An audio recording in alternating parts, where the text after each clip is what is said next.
We read from 1 Corinthians chapter 12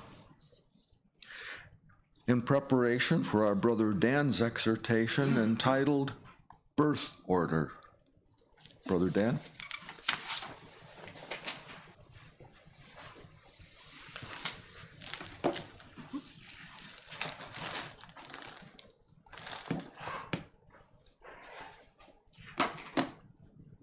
Thanks for getting the lights. Well, thank you for all being here today. You all braved our Chicago winter, and this is what it is, and we do ask why we live here, but here we are. Birth order. Birth order. So all of us have something about birth order because we're all born. Now, this is talking about the firstborn in your family, the secondborn, third, or the singletons. All of us have different perspective in birth order, and it affects us differently. So about 20 years ago, a researcher came up with an experiment. Actually, it was these kind of simple things. He had teams of 4 come together, many different kinds of teams. He had 20 pieces of spaghetti, about 1 yard, 1 meter of tape, 1 yard, 1 meter of string, and then a marshmallow. And basically they had 18 minutes, and the goal was to make the tallest possible structure. And the only rule, it had to be a freestanding, you couldn't lean against a wall. The only rule was the marshmallow had to be on the top at the end. All right, so Bruce, you would like this. I can see an engineer type, they're gonna think, oh yeah, I know how to do this and that. So it was a very interesting thing. And what they did is they had many different teams. They had many graduate students, college graduates, smart people. They had a team of lawyers do this. They had a team of CEOs, and the engineers won, of course. They were kind of separate. But of all the other groups, and they repeated this over and over, there was one group that consistently won. Here's one model of what it might have looked. There's a lot of different ways you can make this, all right? But that's kind of the idea. But there's one group that consistently won, and you'd never guess who. Kindergartners. Kindergartners consistently won this contest by a lot, not by a little bit, which is kind of stunning. How could little kids, brains are smaller, experience is smaller, how could they defeat a group of CEOs or graduate students in college or even lawyers? How is it possible? And yet it happened over and over again. So now there's guys who have done TED Talks and experiments, and this has kind of become a team training thing. And that's how we're going to get to teamwork out of this. So kindergartners somehow consistently won. They did it with teamwork, and teamwork that the other teams lacked, which is kind of interesting, because you'd think that kindergartners might not be the greatest at teamwork. Well, one advantage they have is they didn't have a single leader. So you can imagine if you had a group of CEOs, you're going to kind of jostle for leadership and who's going to tell who to do what and that kind of thing. So a lot of the adults tended to spend a lot of their time in theory thinking it through. Okay, now if we do these 4 here or these 3 here and this that way, then it's going to work or not going to work. Well, that tended to use a lot of their time. Kindergartners were physically very close, so they actually got together, like they're huddled together and bumping into each other, and they're doing this, and they're really active, and that was just part of what they were doing. It was interesting that they didn't communicate a lot. So the other teams were communicating a lot, which you would think would be a strength. The kindergartners tended not to communicate a lot, but they were busy bees, so that was one of their tricks for working. The activity, they were doing things and they were trying things. So a lot of trial and error, try this, oh no, that doesn't work, no, let's try this. Yeah, a lot of quick stuff like that. Their communication was in short, fast bursts. Yes, yeah, try that, no. It wasn't like, well, let me think about this. If we put, that would take some time. So the things that the kindergartners did, go figure, but it worked. And they had the top results consistently. So it reminded me of a quote from Helen Keller, who you might know, who said, "Alone we can do so little, together we can do so much." So this morning we're going to talk about birth order and how that affects our teamwork as a church. All right, that's the goal. Birth order as it affects our teamwork as a church. So birth order, here's a little chart that describes you and me in our birth order. So how many of you are firstborn? Not many. I was wondering, what would happen if our whole church was all firstborns? We would be tilted. So like Corinthians says, we'd all be an eye, or we'd all be an ear, we'd all be one thing. So we're mixed up. But the firstborns have certain tendencies, and these are not definites, these are tendencies. All right, but you can look at firstborns around, and maybe if you're a firstborn, you say, oh, no wonder why I get along with that person, or no wonder why I don't get along with that person, because we're different. So firstborns tend to be perfectionists, achievers, leaders. We're going to find out how so in a bit. They tend to be perceived as bossy. Firstborns probably wouldn't say they are, but everyone else will say they are. They tend to be responsible. So when you look at someone like Livre versus Kiza, firstborn and the last one, Livre would be the responsible one. He just had to be. The oldest one has to be. And the youngest one tends to have the fun. This is how it works. Sorry, firstborns. Firstborns are also conscientious. They're controlling, cautious, and reliable. So some good and some bad things. All right, how many of you are middleborn? A few of you. Good. So they tend to be adaptable. They have to, relate to the older and the younger. They're the in-betweeners. So they're interdependent and the go-between in some ways. They tend to be people pleasers. They can be rebellious. They might feel left out because the firstborn gets everything, like the secondborn never gets new clothes. The firstborn gets all the new clothes, they hand it down to the second one, and they get all the hand-me-downs. Middleborns can be a peacemaker, and they tend to be social. All right? How many of you are the youngest in our family? These are the best, aren't they? So we tend to be social, charming, outgoing, uncomplicated, manipulative, slightly, maybe. We seek attention, and Beth, see, self-centered. I have an excuse. It's not me, it's my birth order. And we tend to be fun. So these are tendencies, not absolutes. And then those who are the only children, there must be a few of you. I know one. You're the only one? Nobody else is the only child in their family. Wow, you are special. So they tend to be confident, conscientious, responsible, perfectionist. They overlap the firstborn in some ways. Center of attention, there's only one. Mature for their age, they seek approval, they're sensitive, and they also can be leaders. So now you find yourself and you think, okay, you come together as a church, how do we fit in as our pieces and work together? Does birth order really matter?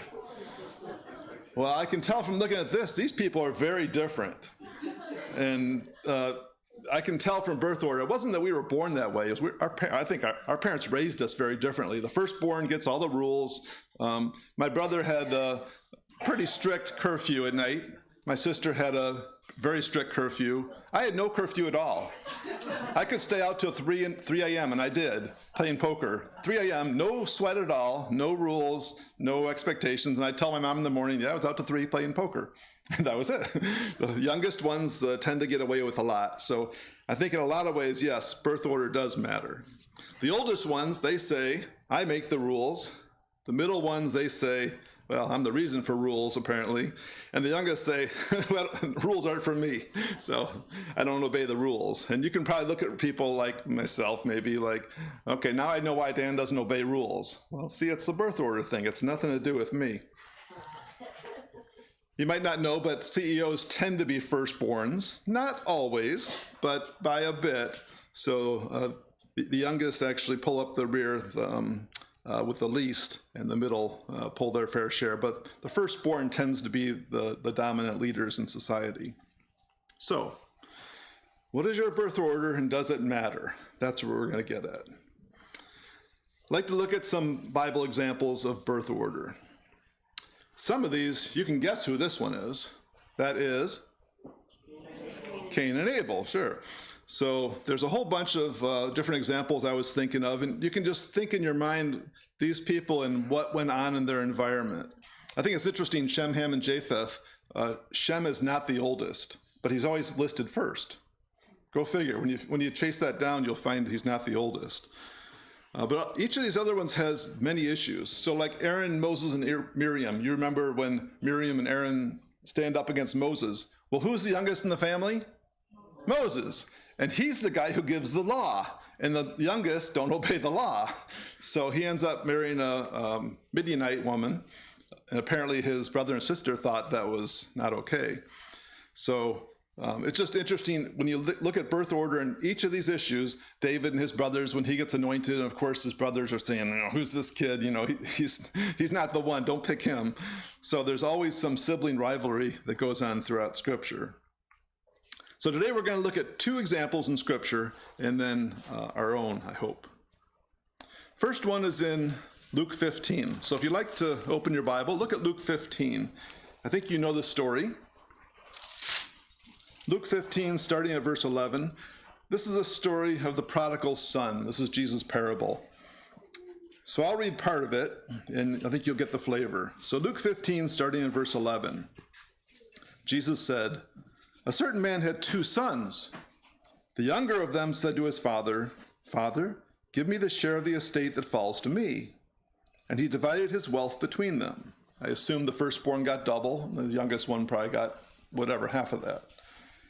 Not many days later, the younger son gathered everything together and went on a journey into a distant country. There he squandered his estate with loose living. Now when he had spent everything, a severe famine occurred in that country, and he began to be in need. And he went and attached himself to one of the citizens of that country, and he sent him into the fields to feed swine. And he was longing to fill his stomach with the pods that the swine were eating, and no one was giving him anything. But when he came to his senses, he said, "How many of my father's hired men have more than enough bread, but I am dying here with hunger? I will get up and go to my father, and will say to him, 'Father, I have sinned against heaven and in your sight. I am no longer worthy to be called your son. Make me as one of your hired men.' So he got up and came to his father, but while he was still a long way off, his father saw him and felt compassion for him. And he ran and embraced him and kissed him. And the son said to him, 'Father, I have sinned against heaven and in your sight. I am no longer worthy to be called your son.'" He only got through halfway of his speech. You notice that? He had planned a longer confession. His father cut him off. He says, "Quickly bring out the best robe and put it on him, and put a ring on his hand and sandals on his feet. Then bring the fatted calf, kill it, and let us eat and be merry. For this son of mine was dead and has come to life again. He was lost and has been found." And they began to be merry. So, what about the eldest son? What was he thinking all this time? You probably know. Those of you who are firstborn, you probably side with the firstborn and say, well, no wonder he was upset. The youngest guy went out and blew everything. He wasted it, loose living. Everything he did was bad. He broke every rule, and now he comes back and wants to be accepted. You can imagine the brother and how he would feel, how he would think every day, how he'd probably think, good riddance to have that brother out of here. It's all mine now. I didn't like him anyway, actually. So you think about the eldest brother and all his tendencies, being a perfectionist, being bossy, being responsible, conscientious, but judgmental. So the firstborn has some good tendencies, but he's got some issues that he has to overcome. He's smart, he's reliable, but he's controlling. Look at verse 20 again. What does the father do? It says, when the son got up and came to his father saw him a long way off. Long way off. There's only one way he saw him a long way off, and that was he was looking. So you can imagine every night, he knew his son went out that way, however long ago. Every night he's probably going out looking. Is he going to come back tonight? He's praying for his son. He's asking for his return. But he's out there looking. He's anxiously waiting. His arms are just ready. A long way off, he sees him. Right away, he feels compassion. It's the opposite results of his brother. His brother doesn't have these feelings at all. He's not out looking. Not at all. He's thinking about himself. He's thinking about his life and how he has all this stuff now that's his dad's. He didn't have compassion for him at all. His father has compassion. He runs and embraces him and kisses him. And his father forgives him. It didn't even seem like the brother needed to confess, but in this case he did. But the father was anxiously ready to forgive him. Bring him back into the fold. Help him come back. The eldest brother, no, he's got these issues. He's got these tendencies, these judgments that he can't let go. These have been things in his mind every day he's thinking about. This went on a long time. His brother, old news. He's gone. Let him be. When he comes back, his older brother was in the field. When he approached the house, he heard music and dancing. So he asked one of the servants and began inquiring what these things might be. And he said to him, "Your brother has come and your father has killed the fatted calf because he has received him back safe and sound." So he becomes angry. He was not willing to go in, and his father came out and began entreating to him. So they have this tough conversation between dad and firstborn. He says, "Look, for so many years I've been serving you, and I have never neglected a command of yours." There's the perfectionist again. "Yet you have never given me a kid that I might be merry with my friends. But when this son of yours, who has devoured your wealth with harlots, you killed the fatted calf for him." He was right? He's judging, that's true, but he was actually judging right. The son was guilty, and he really nails him on that. But the father is compassionate. The father is forgiving. The father is bringing him back.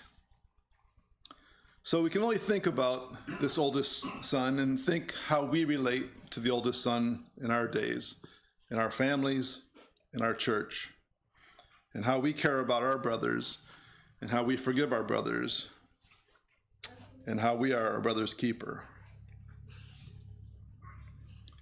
The youngest son is different, right? So he's a whole different story. Some of us have been there, perhaps. Some of us not.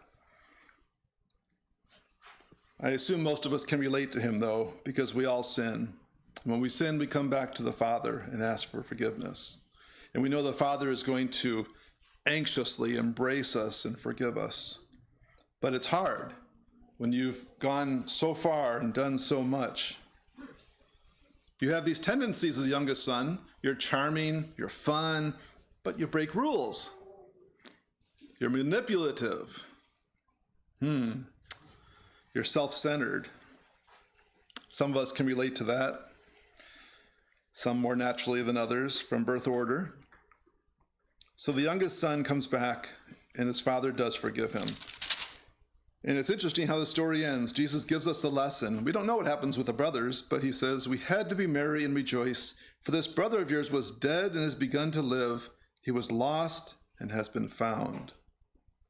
So we end up with questions about this younger brother. Why did he leave his family? Why did he come back? It says that he was starving. Is there more to it than that? How did he live teamwork in his family? And how do we relate to this younger brother coming back?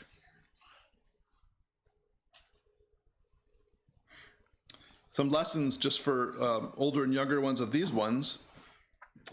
There's good and bad in these tendencies, and so corralling these and helping these to do what's right is kind of our goal. So if you're an oldest child and you're a natural leader of your family, you have to lead gently. You have to avoid judging. Your siblings know that you're judgmental, so you have to avoid judging.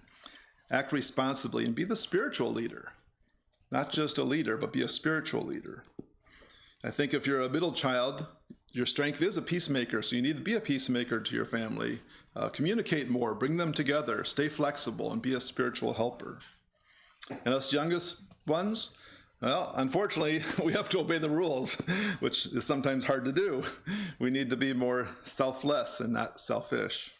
We need to be more mature than we might be inclined to be, and to be spiritually minded. I think those are good lessons from these two brothers and their situation. So Jesus is the other example I want to look at as far as birth order. I think you know a bit about Jesus. He had brothers and sisters, didn't he? So here's one quote from Matthew 12. It says, "While Jesus was still talking to the crowd, his mother and brothers stood outside wanting to speak to him. Someone tells him, Your mother and brothers are standing outside wanting to speak to you." So he replied to them, "Who is my mother and who are my brothers?" Pointing to his disciples, he said, "Here are my mother and my brothers. For whoever does the will of my Father in heaven is my brother and sister and mother." So here's one example where Jesus kind of takes the leadership of his birth order, and he makes this case where Jesus always seemed to turn things upside down. You know, they had this culture, they had this tradition about family, and Jesus turns it upside down, saying, yeah, family is good, but my real family is those who do the will of my Father in heaven. So birth order. Think about birth order in Jesus in each of these things. He's the oldest child in his family, a big family apparently, at least 5 other siblings, maybe more. You can imagine he's the dad's right-hand man, basically growing up, doing the various things. He'd be the livre of the family, kind of. That's just the job that the firstborn has. So there's Jesus, putting that aside and putting his new church family first. Another example, it says at the feast of the Jews, the Feast of Booths was near. Therefore his brothers said to him, "Leave here and go into Judea, so that your disciples also may see your works which you are doing. For no one does anything in secret when he himself seeks to be known publicly. If you do these things, show yourself to the world." For not even his brothers, his younger brothers, mind you, not even his brothers were believing in him. That's a challenge, isn't it? Jesus, the Messiah. Imagine growing up with him as your brother. I don't think any of us could put ourselves in that position, but we know at least one, James later, James, one of his brothers, becomes a leader of the church, quite prominent, one of the top leaders. So he was converted. I assume they were all converted when they saw him, when he revealed himself to them. His mom never stopped believing. She would have had a great influence on his family. But here, in this example, the family's kind of turned on him. They say, "Hey, you, Mr. Know-it-all," that's what a firstborn is, right? "You, the bossy one, you who say all these things, why don't you go and do what you say?" they say. Jesus says, "My time is not yet here, but your time is always opportune. The world cannot hate you, but it hates me because I testify of it, since its deeds are evil. Go up to the feast yourselves. I will not go up to this feast because my time has not yet fully come." So there's this friction at this point, sibling rivalry and then some in Jesus' family. Another example, Matthew 13, Jesus says, or it says, "He came to his hometown and began teaching them in their synagogue, so that they were astonished and said, 'Where did this man get this wisdom and these miraculous powers? Is not this the carpenter's son?'" So obviously his family's there. They have to be sitting there. His mom, I'm guessing his dad was dead by this point. All his brothers and sisters are there. So they say, "Isn't this the carpenter's son? Is not his mother called Mary, and his brothers James and Joseph and Simon and Judas?" That's at least 4. And his sisters, so that's at least 6. So he's got a big family. "Are they not all here with us? Where then did this man get all these things?" And they took offense at him. So his bigger family, his like local church family, they're like his family. And you know how it is. Jesus tells them that a prophet's not without honor except in his own hometown, in his own household. So your own family judges us harder and yet defends us just as well. So if someone comes and attacks Annabelle, you can bet her brothers and sisters are going to stand up and defend her. But if I say some snide remark to her, they might pile on and say, "Oh yeah, that's right." Because family we give the best and the worst to each other. And sometimes that spills over into our church as well. So in this example, it says Jesus did not do many miracles there because of their unbelief. Birth order had a part in this example. Another one, Jesus says, "Truly I say to you, there is no one who has left house or brothers or sisters or mother or father or children or farms for my sake and for the gospel's sake, but that he will receive 100 times as much now in the present age, houses and brothers and sisters and mothers and children and farms, along with persecutions, and in the age to come eternal life. But many who are first will be last, and the last will be first." Again, birth order is an example of many aspects of Jesus' ministry. So how did Jesus deal with it? Well, there's some positive tendencies of firstborn, and Jesus seemed to use these. So the example of leadership. So the firstborn, you might say, are natural leaders, natural-born leaders. They kind of have to lead the other examples. There's many examples. The first one is when Jesus says, I am the good shepherd. He was the leader of the people, and he took that on. He certainly had confidence, definitely responsible. All these good things Jesus exhibited, including the perfectionist aspect. So I'll just read this one example in Hebrews 5, verse 9. And having become perfect, he became to all those who obey him the source of eternal salvation. So we certainly know that Jesus was sinless, the best example of what a firstborn could be. He also overcame negative tendencies of firstborns. So firstborns are naturally bossy. Jesus really wasn't bossy at all. He rebuked the Pharisees, but not the people in general. Judgy? No. He says, I'm not the judge. People came to him, Master or Teacher, make my brother divide the inheritance with me fairly, is what he's saying, so I get more of it or something. And Jesus would say, I'm not a judge of these things. So he consistently said that he was not judgy. Ultimately, he will be our judge, but he was not judgy on the earth. And all these other things he overcame, the aspect of being controlling or rule-making, conventional, a firstborn trait. Super unconventional. John 4 is when he goes to the woman in Samaria, and everyone else is like, how could you do this? This breaks every rule we've ever known. Or eating grain on the Sabbath.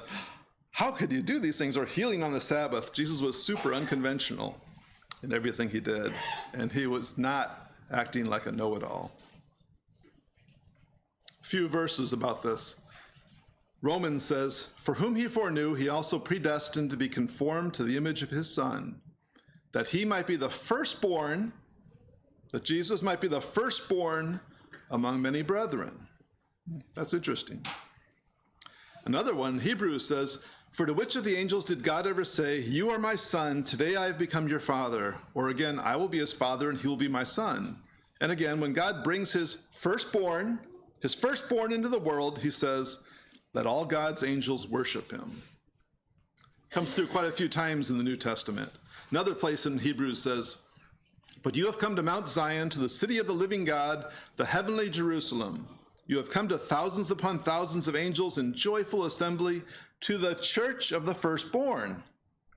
Now, if you read that wrong, you're going to say, well, obviously the church is only supposed to be a firstborn. Everybody else is uninvited. That's not what it's saying. The church of the firstborn is the church of Jesus Christ, the firstborn.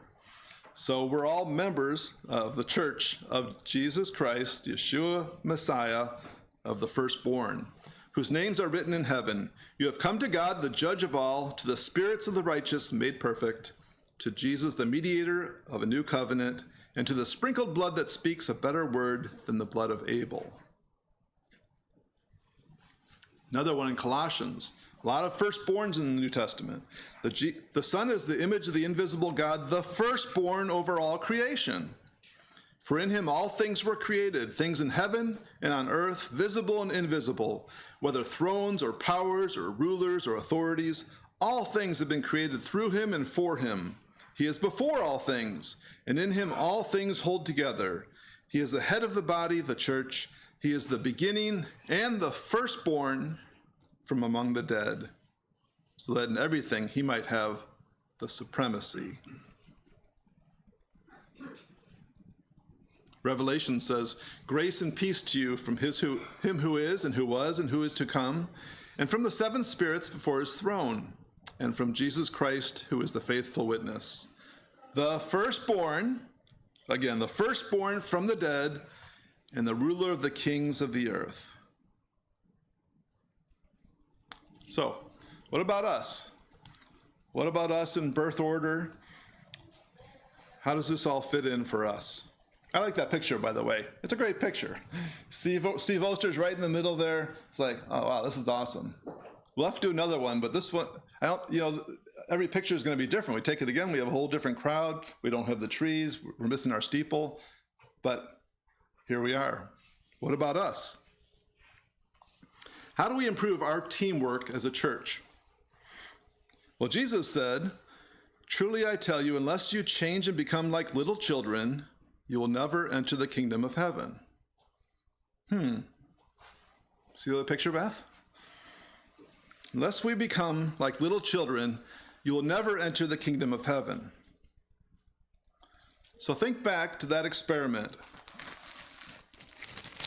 20 pieces of spaghetti, 1 meter of tape, 1 meter of a string, little marshmallow on the top.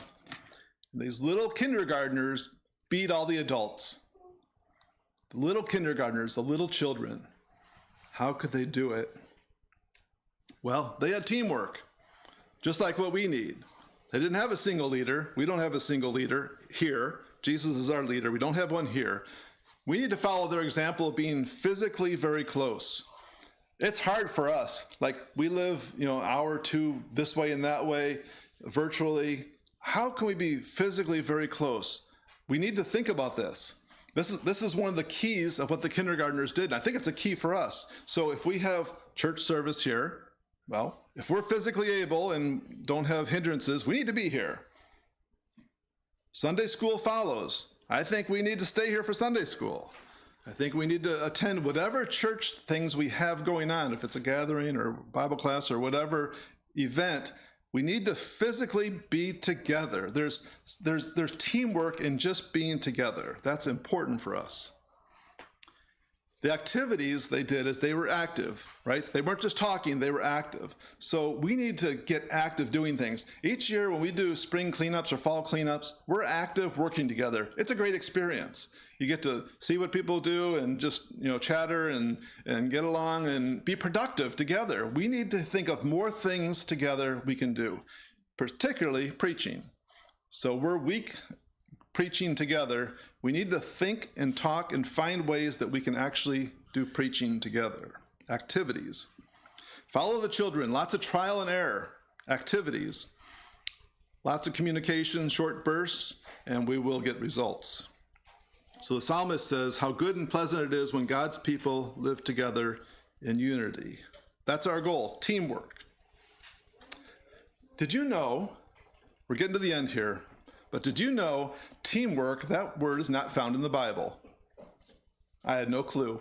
I was researching this. I looked up every single version, like 20 versions. The word teamwork is not in the Bible. You'd think it would be in some of the modern translations. Teamwork is not in the Bible, but it's throughout the Bible. So the word's not there, but the theme certainly is everywhere.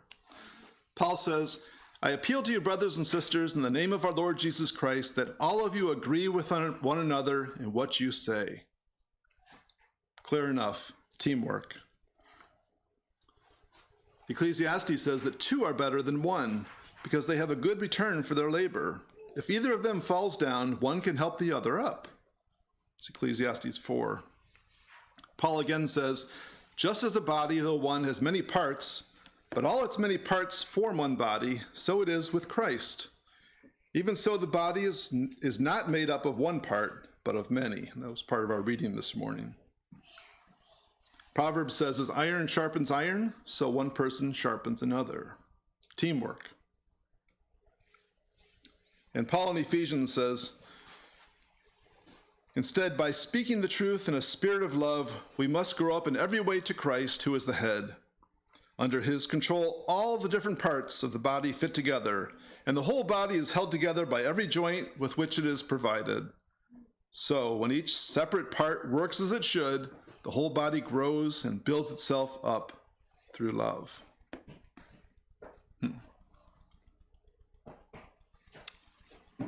There's an African proverb, apparently, that says, if you want to go fast, go alone. If you want to go far, go together. Anybody from Africa heard that? Okay, so it's true. And a Swahili proverb says, a boat doesn't go forward if each one is rowing their own way. Where's Ramazani to say yes? Oh, he is. Okay, yes. So last reading here is from Acts 2. Acts 2 is like the model of teamwork throws birth order out. Basically, whatever aspects of birth order, we do the best we can with our birth order, but we overcome our weaknesses within the church. So in Acts 2, it says, they devoted themselves to the apostles' teaching and to fellowship, to the breaking of bread and to prayer. Everyone was filled with awe at the many wonders and signs performed by the apostles. All the believers were together, physically together, and had everything in common. They sold property and possessions to give to anyone who had need. Every day they continued to meet together in the temple courts. They broke bread in their homes and ate together with glad and sincere hearts, praising God and enjoying the favor of all the people. And the Lord added to their number daily those who are being saved. And with that, I leave you.